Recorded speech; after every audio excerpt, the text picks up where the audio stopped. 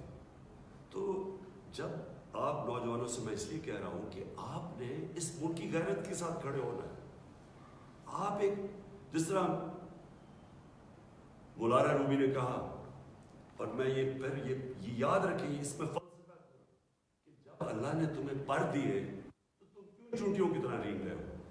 اللہ نے آپ کو بڑی عظیم قوم بنایا ہے۔ پاکستانی جب میں اسکولوں میں تھا تو یہ سب سے تیزی سے اوپر جا رہا تھا، یہ اس طرح کی چوروں نے آ کے اس کو کھا کے اور باہر پیسہ بیچ کے اس ملک کو یہاں پہنچایا۔ اس میں اللہ نے کسی چیز کی کمی نہیں دی۔ تو جب آپ کو اللہ نے صلاحیتیں دی ہیں اتنی زیادہ، جدھر باہر جائیں بڑے بڑے عہدوں پہ آؤٹ اسٹینڈنگ پاکستانیز بیٹھے ہوئے ہیں جو جا کے ان کو جب ایک نظام ٹھیک ملتا ہے اٹھ جاتے ہیں، یہاں ایسے ایسے زبردست پوٹینشل ہمارا ہے، تو ہم کیوں چونٹیوں کی طرح ان طرح کے لوگوں کے؟ جب ایک قوم کو اس طرح کے حکمران مل جائیں جن کا صرف مقصد ہو کہ اپنی چوری کرو، چوری کا پیسہ باہر بھجواؤ، باہر کا پیسہ پڑا ہو، جن ملکوں کے اندر آپ کی کبھی ضرورت نہیں ہوگی کہ ادھر سے جو وہاں سے حکم آیا آپ نہ مانے کیونکہ وہ آپ کا پیسہ ضبط کر لیں گے، جس طرح آج روسیوں کے پیسے اور ان کی پراپرٹی ضبط کی جا رہی ہے، اس لیے ان کو بھی ڈر ہے، تو یہ ہمیشہ ان کی غلامی کریں گے اور ساری 22 کروڑ لوگوں کو آپ کے مستقبل کو غلام بنا دیں گے۔ میں چاہتا ہوں کہ آج اور کل میں آپ سب کا چاہتا ہوں کہ آپ احتجاج کریں، آپ اپنے ملک کی ایک آزاد خوددار پاکستان کے لیے، ایک آزاد خوددار پاکستان جس میں آپ کا مستقبل ہے، اس کے لیے میں سب کو چاہتا ہوں کہ پرامن آپ سب احتجاج کریں۔ جی